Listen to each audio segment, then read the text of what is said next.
lagi di hari Senin pagi, Senin yang penuh dengan inspirasi. Insya Allah hari ini kita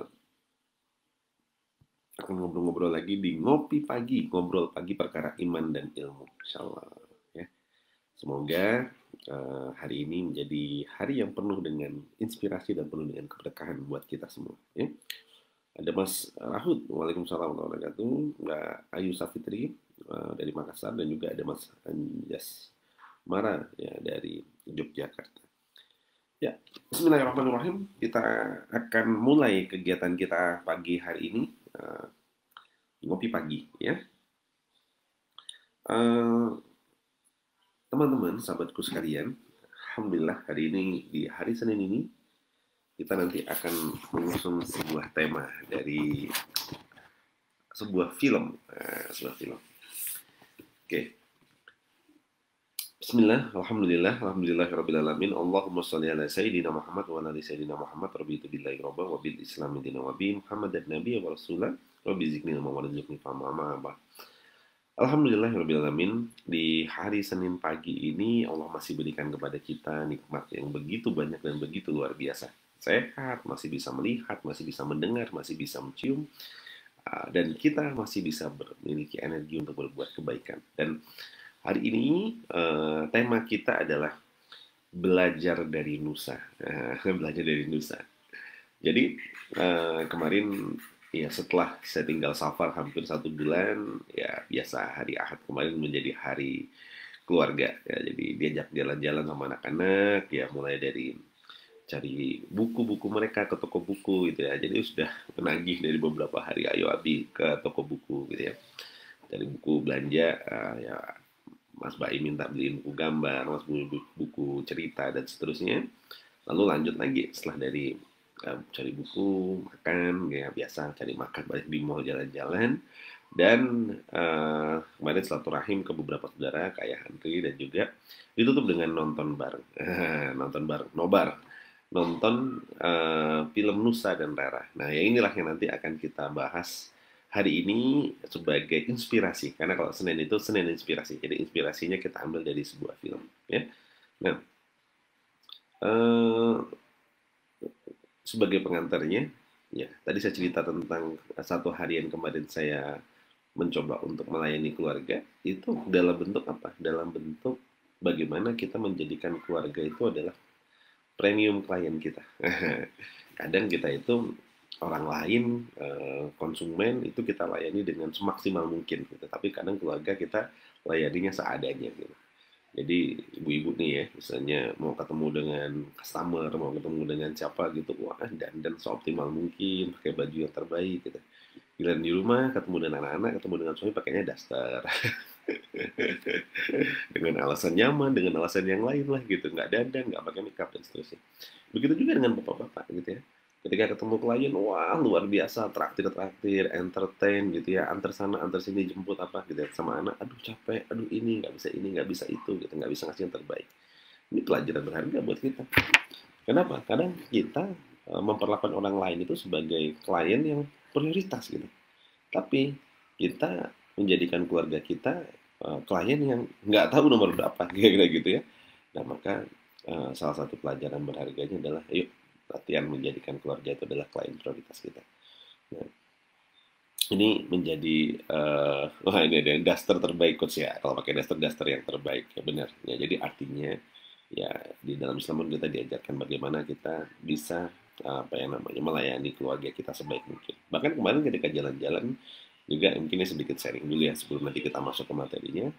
Saya melatih juga jalan-jalan ke anak-anak Mas Baim, saya jadikan ketua rombongan. Nah, dia yang ngatur nulis mau kemana aja, dia menceklis gitu ya, apa aja. Terus uh, Bumi menjadi bendaharanya, ya, dia megang duitnya, Bintang nanti bagian tukang belanjanya, yang mau belanja apa segala macam. Terus Uminya menjadi bu guru dan baby sisternya, dan saya jadi driver.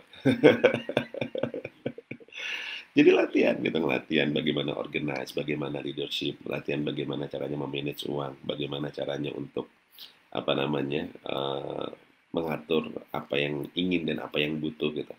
Nah, setelah dari situ, kemarin pelajaran berharganya bahwa kadang kita memang harus meluangkan waktu benar-benar ya hanya untuk keluarga gitu ya. Jadi benar-benar kita hanya meluangkan waktu hanya untuk keluarga, tidak untuk yang lain. Ini menjadi pelajaran berharga ya buat kita ya. Kadang-kadang kita seringkali kita apa namanya waktu kita banyak banget ya. Saya jujur saya ngerasa juga masih masih belajar gitu ya, masih banyak yang masih belum optimal gitu. Saya di luar kota banyak sekali keliling gitu ya, tapi jarang.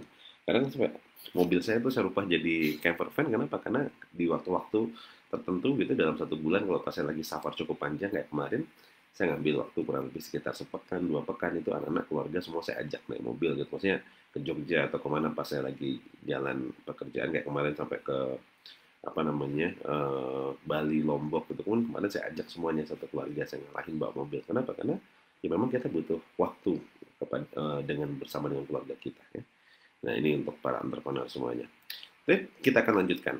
Lalu dari jalan-jalan kemarin nonton bareng Nusa Rara, apa pelajaran hikmah yang bisa diambil? Nah ini masalah luar biasa. Ada 3 hal yang mungkin nanti saya sharingkan, ada 3 hal yang mungkin nanti saya bahas dari pelajaran berharga dari film Nusa dan Rara, ya. Tapi sebelum itu saya mau sapa dulu nih yang sudah hadir tadi ya. Nah, sampai mana tadi? Nah, Irawati, Mampawa Okti, nah ini alhamdulillah dari Makassar, Mas Rizky Setiawan dari Jogja, makasih Pak Dede, Masya Allah. Menyimak dengan izin Allah ya, hari ini berikan kesehatan, saya doakan Ridwan selalu sehat dan berkah. Doa yang sama Pak Dede, Masya Allah, terima kasih banyak. Mas Ade, Waalaikumsalam, Mbak Fadika Lamongan, ya Masya Allah, Mas Aringga, Mbak Anifa, Mbak Rosmawati Kendari, Mas Zainuddin dari Pasuruan, Mas Irfan Malang, Hanifa, Gigin Wijaya dari Malang, ya, Nudi Usman Malang, Mas Rahim, Samarinda, Masya Allah ya. Ada Denny Arianto dari Kediri, Pak Parman dari Surabaya, Bu Asma dari Jogja, dan teman-teman lagi yang lainnya ya. Alhamdulillah, terima kasih sudah hadir semuanya, Mbak Dia, Mas Muhammad Yusuf, ya Mas Yusuf ini siap-siap berangkat ya kita di sini. Nah, terus Pak Parman, ini Umi NA ini Mas Irfan dan pasangan ya.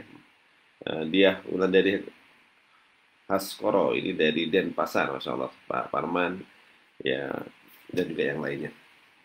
Ngomong Dodi ini Faisal ya. Lain. Mas Ubaidillah dari Lumajang. Ada 3 pelajaran berharga dari pelajaran dari film Nusa dan Rara. Sebenarnya kalau mau ditulis semuanya banyak, tapi karena waktu kita hari ini cuma sampai jam 6 ya 30 menit sampai maksimal 1 jam, maka saya hanya mengulas 3 hal ini. Pelajaran pertama dari film Nusa dan Rara ini, jadi belajar bagaimana kita tidak mudah menyerah. Jadi never give up gitu, jangan mudah menyerah. Gitu. Jadi dalam film Nusa Rara ini diceritakan bahwa si Nusa ini di sekolahnya lagi mau ada kompetisi sains dan dia akhirnya berlomba untuk membuat apa namanya membuat roket ya, membuat roket dari barang-barang yang tidak terpakai, dan selama ini dia juara terus gitu, nggak pernah kalah dia selama dari tahun ke tahun. Tapi tahun ini datang ada sebuah saingan, nah, ada murid baru. Yang murid baru ini juga ternyata dia jago juga nih, juga nggak pernah kalah dalam apa namanya pembuatan roket gitu ya. Nah, tapi lebih canggih karena pakai teknologi, pakai program, sementara Nusa hanya menggunakan barang-barang bekas dan barang-barang sisa gitu. Nah, disinilah pelajarannya. Seringkali kita ngerasa bahwa rumput tetangga itu lebih baik gitu, rumput tetangga itu lebih hijau. Jadi akhirnya itu yang membuat kita kadang kurang bersyukur. Padahal orang lain itu kadang ngelihat kita lebih baik gitu. Jadi sebenarnya sawang sinawang kehidupan di dalam dunia ini ya. Dunia ini kadang hati kita itu seringkali kita terpengaruh untuk lebih iri ngelihat atau lebih suka ngelihat punya orang lain daripada punya kita sendiri. Padahal Allah titipkan begitu luar biasa, ya, bahwa kemampuan Nusa untuk dia membuat barang bekas itu menjadi satu manfaat itu satu kelebihan yang begitu luar biasa gitu. Tapi Nusa justru malah ngambek, marah dengan ibunya, marah dengan keluarganya karena nggak diberikan spare part yang baru, ya, karena dia ngelihat bahwa ini si kompetitornya ini pakai barang-barang yang baru-baru, gitu, pakai barang-barang yang keren-keren gitu, ya. Nah, maka pelajaran berharganya dari sini adalah apa? Jadi yang menjadi pelajaran buat kita bahwa kadang ya kita harus harus bisa melihat apa yang kita miliki gitu ya. Bukan hanya sekedar kita melihat oh apa yang orang lain miliki gitu. Kita harus bisa melihat potensi terbaik dalam diri kita. Nah, sehingga dalam perjalanannya ternyata pas lomba di sekolahnya Nusa kalah, dia juara 2. Nah, dan akhirnya saya lupa nih namanya siapa sih kemarin ya. Yang satunya ini dia menang gitu ya. Nah, jadi juara satu. Nah, disitulah akhirnya Nusa mulai ngerasa minder, mulai dia ngerasa apa namanya iri, mulai ngerasa wah teman-teman yang ngumpul dengan yang lainnya dia ngerasa sedih gitu ya. Nah, ini kadang sering terjadi dengan kita. Ketika kita ngerasa tidak mencapai sesuatu yang kita inginkan, justru bukan introspeksi, tapi kita malah justru membenci orang yang ternyata menang gitu. Ini banyak banget rasa benci, rasa apa namanya iri, rasa dongkol itu akhirnya menguasai hati kita, menguasai kalbu kita. Oh ya namanya Joni. Sehingga makasih ya Mbak Mel ya udah diingetin. Sehingga Nusa itu bukan melihat apa yang harus dia perbaiki dari dirinya dan dari karyanya, tapi dia justru malah iri dan benci kepada si Joni, ya kira gitu. Ketika teman-temannya akhirnya banyak bermain dengan Joni, ketika bahkan adiknya dan sahabat-sahabatnya itu bermain dengan Joni, justru disitulah Nusa marah, Nusa cemburu, Nusa ini gitu. Seringkali sama dengan diri kita di dalam kehidupan, ya. Wah, ikut OYC gitu ya, tahu-tahu dikasih kumlot gitu ya sama Coach Ridwan gitu. Kumlot ini kan artinya lulus lebih cepat. Tapi kadang yang menjadi apa namanya ini padahal kumlot itu kan kalau kita kuliah bagus kan, yang lainnya selesainya 4 tahun setengah, 5 tahun. Nah, Anda bisa lulus 3 tahun setengah itu kan keren gitu ya. Nah, di UIC ini ketika dikumlotkan lulus lebih cepat, ada yang ngerasa apa namanya jadi ini Coach Ridwan ini nggak asik gitu ya. Terus akhirnya ada yang ngambek jadi aduh aku lemes nih jadinya nggak punya semangat. Udahlah nggak mau datang ke APB, udahlah saya nggak mau bina menti, udahlah saya nggak mau jalan apa namanya di SBC lagi, udahlah SBC ini nggak asik, banyak komunitas lain yang lebih asik. Nah, itu muncul gitu kadang-kadang, tapi bukan munculnya bukan oh iya ya, saya mungkin pasti Gus Dur punya punya alasan, punya reason kenapa kok saya apa namanya disarankan ikut TAP, kenapa kok saya kok diluluskan lebih cepat, kenapa saya kok disuruh ngulang OEC 5, kenapa saya kok disuruh ke LP. Itu pasti punya reason dan itu bukan karena satu hal tapi itu pasti dengan pertimbangan yang matang. Dan apapun itu harusnya menjadi pelajaran buat kita karena gini, teman-teman yang di OEC 4 hari ini. Bisa jadi kalau teman-teman ibaratnya ngerasa down, ngerasa ini karena saya luluskan lebih cepat gitu, terus akhirnya jadi nggak semangat di SBC, justru pertanyaan saya apa? Kira-kira teman-teman sebenarnya berjuang di SBC untuk apa? Gitu? Untuk wisuda atau untuk lillahi ta'ala? Atau untuk cari ridhonya Allah?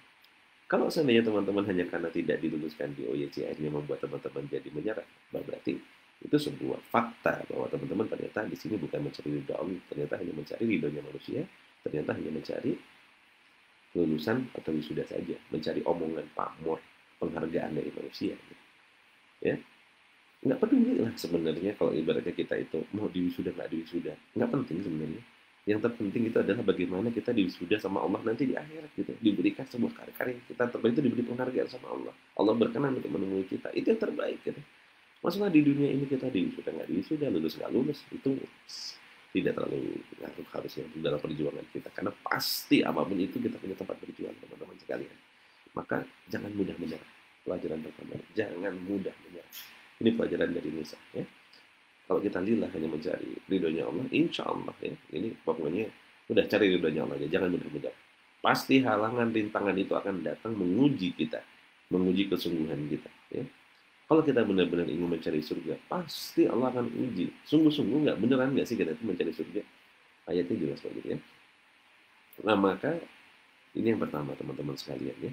Pesan saya ketika kita menjalani kehidupan di rumah tangga, di dalam bisnis kita, dalam kehidupan sosial masyarakat kita, maka tanamkan dalam diri kita. Jangan mudah menyerah. Ya. Kembalikan semuanya hanya untuk mencari ridho Allah.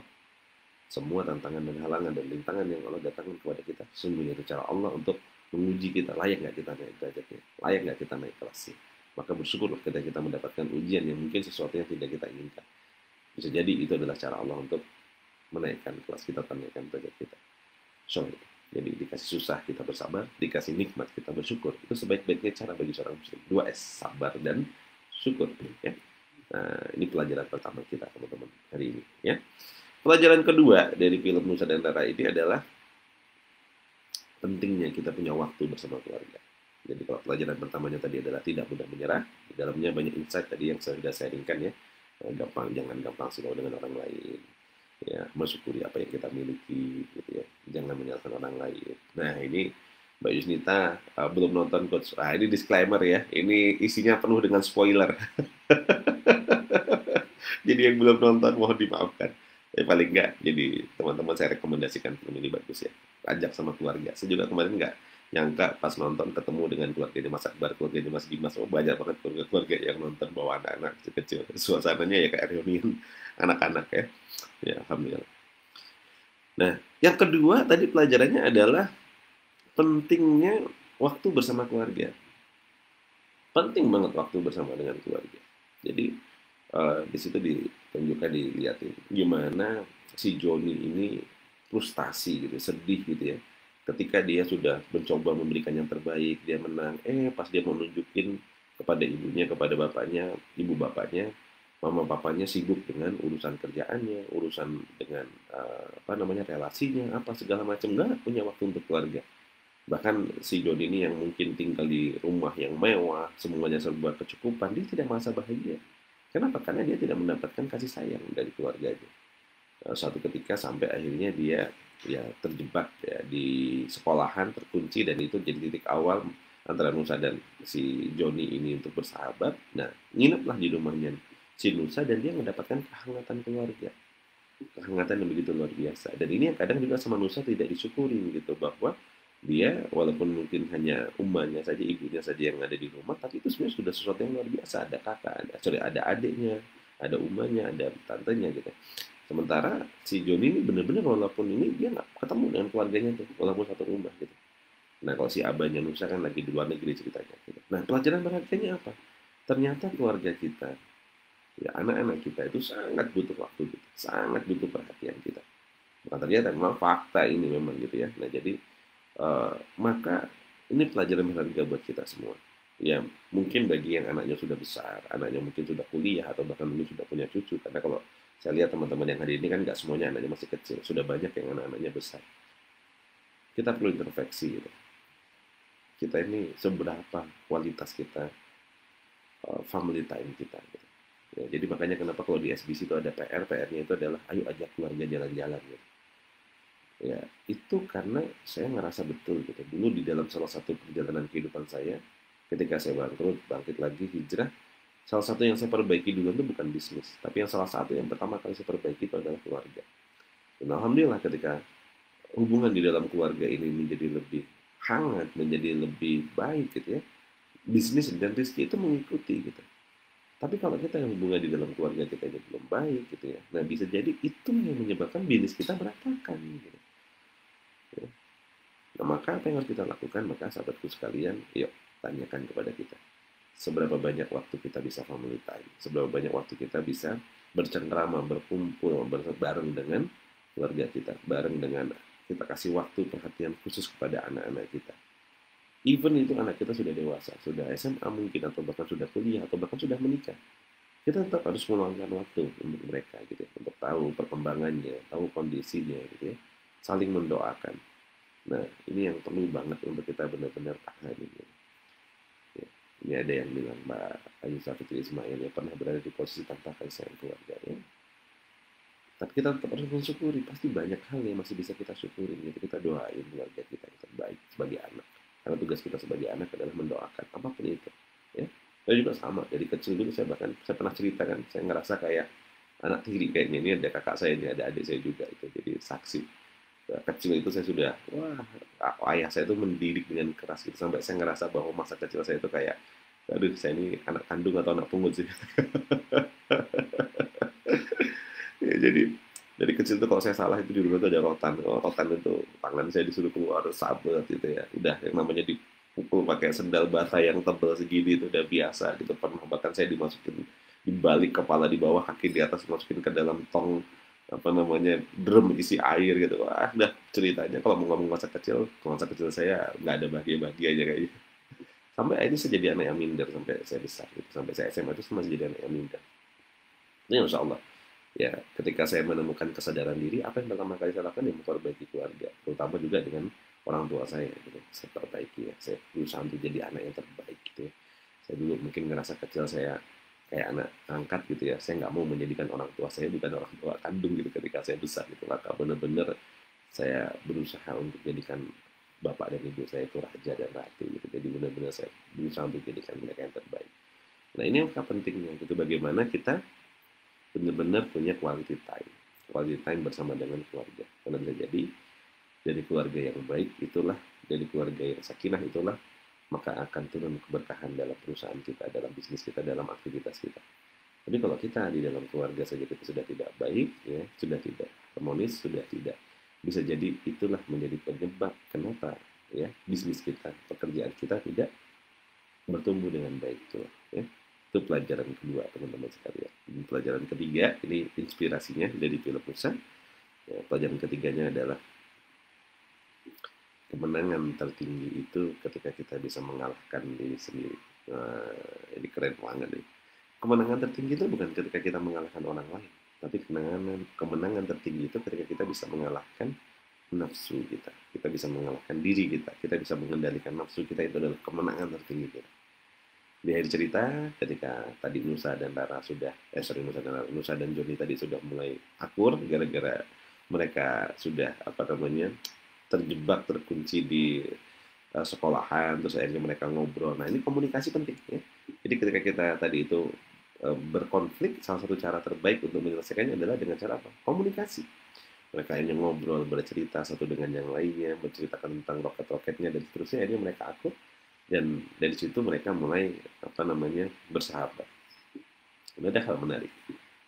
Sekolah ini akhirnya harus mewakili lomba sains gitu ya. Jadi ada Ramadan Science Festival gitu. Dan di sana mereka berdua, si Nusa dan John ini mewakili sekolahnya. Nah pada saat di lomba tersebut gitu ya, Nusa sudah menemukan karya terbaiknya. Itu kalau dia ikut kemungkinan besar menang karena dia semangat banget pengen menjadi pemenangnya gitu. Dia bahkan doa, bahkan ini gitu. Nah si Joni juga semangat dia. Roketnya udah bagus. Satu ketika ternyata pas mau lomba roketnya jadi rusak karena dinamonya terbakar. Nah di sana Nusa berpikir, saya ingat banget ini udah merinding sekarang. Kayak waktu pas kita kalau di champion kan gitu. Saya pernah cerita Tenzing Norgay gitu ya. Jadi saya ngerasa seperti ya kisah kita kalau pas kita lagi di leader camp itu, bagaimana kita menjadi Tenzing Norgay. Di Indonesia ini kita nggak kekurangan orang hebat, kita nggak kekurangan orang kaya, kita nggak kekurangan orang yang luar biasa, tapi kita kekurangan orang yang peduli. Ya. Nah Nusa ini mengajarkan kepedulian itu, bagaimana dia bisa mengalahkan dirinya sendiri. Di saat mereka dipanggil dan di saat si Joni ini roketnya sudah nggak mungkin ikut lomba, Nusa mau berkorban, ya. Yang dia sangat semangat sekali tadi pengen jadi juara dan di depan mata dia sudah bisa mengalahkan Joni karena roketnya dia sudah pasti ya bisa terbang dan roketnya Joni pasti nggak bisa terbang. Apa yang dia lakukan? Dia lihat kerusakannya roketnya Joni dan di situ dia dinamonya terbakar. Dan apa yang dia lakukan? Sama Nusa diperbaiki. Dia korbankan dinamo punya Nusa bahkan sampai sekrup di kakinya. Karena Nusa ini kan kakinya satu kaki robot ya, saya kakinya kaki buatan gitu, dia copot sekrupnya yang itu akan menghambat dia untuk bisa berjalan. Nah dia korbankan gitu dan akhirnya Joni yang mewakili sekolahnya dan akhirnya menang. Ini luar biasa gitu ya. Pelajarannya adalah ya seperti kisah Tenzing Norgay ya kalau kita di leader kan. Pelajaran berharganya adalah kemenangan terbesar itu bukan pada saat kita mengalahkan orang lain, tapi kemenangan terbesar pada saat kita bisa mengalahkan nafsu dan ego kita sendiri. Ya, musuh kita terbesar bukan di luar sana, tapi musuh kita terbesar itu dalam diri kita sendiri. Ketika kita bisa mengalahkan diri kita bisa mengalahkan dan mengendalikan nafsu kita, soalnya kita akan jadi orang yang jauh lebih bijaksana dan luar biasa. Nah, ketika kita mau peduli, berbagi, kita mau care kepada orang lain, itulah titik pantik lecutan kepada diri kita untuk kita berkembang menjadi lebih baik lagi gitu. Karena di sana letak kebahagiaan ya. Kebahagiaan tertinggi bukan kita bisa mendapatkan sesuatu, tapi kebahagiaan tertinggi itu sejatinya terletak ketika kita bisa memberikan sesuatu. Karena default itu fitrah yang Allah berikan kepada kita itu bukan untuk memiliki sebanyak-banyaknya, tapi defaultnya adalah untuk memberi sebanyak-banyaknya. Kalau memiliki sebanyak-banyaknya itu menjadi standar orang sukses menurut Allah, Maka Qarun dan Fir'aun itu menjadi orang kaya sesungguhnya. Ya, Qarun itu menjadi orang kaya sesungguhnya. Tapi kalau kita ngerasa bahwa kita menyadari fitrah kita adalah bukan pada titik di mana kita bisa mengumpulkan harta sebanyak-banyaknya. Ternyata Allah tidak mengukur sukses kita itu dari sebanyak-banyaknya harta. Rasulullah pun ketika ditanya siapa yang terbaik di antara kalian, bukan yang paling banyak hartanya, tapi yang paling kuat. Jadi ukuran sukses menurut Allah itu berbeda. Ukuran sukses menurut Rasulullah itu berbeda. Maka ukuran suksesnya adalah bagaimana kita bisa bisa lebih meningkatkan ketakwaan kita, mengalahkan hawa nafsu kita. Bahkan ketika Nabi Adam tidak bisa mengalahkan hawa nafsunya dan akhirnya memakan sesuatu yang dilarang sama Allah, ya itu bentuk akhirnya di kehilangan ketakwaannya, tanggal pakaian ketakwaannya sama Allah dikeluarkan dari surga. Nah, maka ini pelajaran berharga buat kita semua teman-teman. Ya. Sukses tertinggi bukan ketika mengalahkan orang lain, tapi sukses tertinggi adalah ketika kita bisa mengalahkan diri kita sendiri, mengalahkan nafsu kita. Kita bisa mengendalikan nafsu-nafsu kita, keburukan-keburukan dalam diri kita. Ya, teman-teman semua, kita perbaiki diri kita. Kita perbaiki ya dengan 3 pelajaran yang luar biasa tadi hari ini. Yang pertama adalah pantang menyerah, tidak mudah menyerah.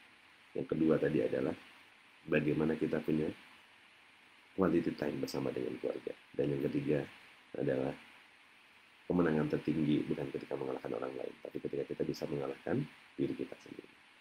Baik, sahabatku sekalian, kalau ada yang mau bertanya silahkan, masih ada beberapa menit yang bisa kita ambil pelajarannya dari cerita kita tadi. Silahkan kalau ada yang mau bertanya di kolom chat. Ya. Siap coach, harus banyak bersyukur. Ya, benar banget, harus banyak bersyukur. Insyaallah. Ini sudah banyak yang teman-teman dari Lampung juga sudah hadir. Ya, sama nih teman-teman di Lampung. Saya sangat bangga dengan teman-teman kemarin ya, proud of you. Teman-teman semua kemarin sudah bisa menyelenggarakan gerbang surga mandiri. Saya nggak pulang tapi acaranya luar biasa, masih bisa terselenggara dengan lancar. Nah ini juga bentuk luar biasa nih teman-teman sudah berkembang dan bertumbuh. Di sini saya lihat tadi ada Mbak Vera, ada Tika, ada Tiwi, ada Bang Rolin, ada Yudi. Masya Allah luar biasa.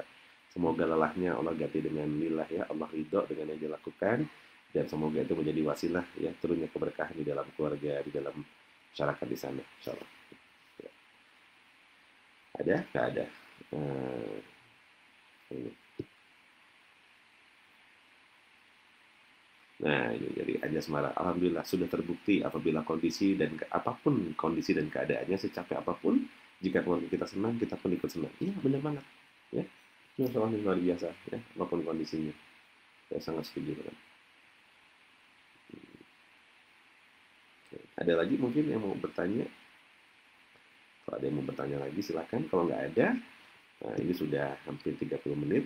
Nah, maka sudah waktunya untuk kita akhiri. Dan hari Senin ini sudah waktunya teman-teman untuk beraktivitas yang terbaik lagi hari ini. Sahabatku sekalian, alhamdulillah ya kita masih bisa diberi nikmat untuk silaturahim, nikmat untuk belajar. Teman-temanku semua yang hadir hari ini, sahabat-sahabat semua, semoga Allah ridho dengan apa yang kita lakukan. Semoga Allah beri kepada kita kesehatan, kekuatan, beri kita hidayah dan beri kita al-furqan sehingga kita bisa membedakan mana yang baik, mana yang buruk. Beri kita hidayah untuk kita terus bisa berbuat kebaikan. Beri kita keistiqomahan ya sehingga kita bisa terus berjalan di jalan-jalan kebaikan ini, dan berikan kita terus rasa syukur dalam diri kita. Jadikan orang-orang yang ahli syukur, pandai bersyukur terhadap segala nikmat yang telah Allah berikan kepada kita. Dan semoga Allah jadikan keluarga kita keluarga yang sakinah mawaddah warahmah ya. Anak-anak kita menjadi anak yang soleh dan solehah, hafiz dan hafizah, dan semoga seluruh amal ibadah yang kita lakukan juga mengalir pahalanya kepada kedua orang tua kita, kepada kakek nenek kita, dan keluarga besar kita. Dan semoga Allah berikan kepada kita rezeki yang berkah dan berlimpah. Nggak apa-apa banyak, yang penting berkah ya Allah. Dan semoga Allah jadikan kita semua ya, ahli ibadah, ahli sedekah, ahli zakat. Dan semoga apa yang kita lakukan di dunia ini ya, Allah ridha dan Allah terima, sehingga kita bisa nanti meninggal dalam keadaan husnul khatimah, dan di surga nanti kita saling memperjuangkan sampai menapakkan kaki di surga. Dan semoga Allah berkenan untuk menemui kita di surga nanti. Allah berkenan untuk menemui kita di surga nanti, dan kita ditempatkan tempat terbaik bertanda dengan Rasulullah di surga nanti. Sobat sekalian, terima kasih banyak. Tolong doakan saya, doakan keluarga saya, doakan kami semua. Semoga terus Allah berikan kekuatan, istiqomahan, ya, kesehatan dan kekuatan. Ya, alhamdulillah, teman-teman. Ya, semoga bermanfaat di ngopi pagi kita pagi hari ini. Ya. Oke, semangat terus. Jangan lupa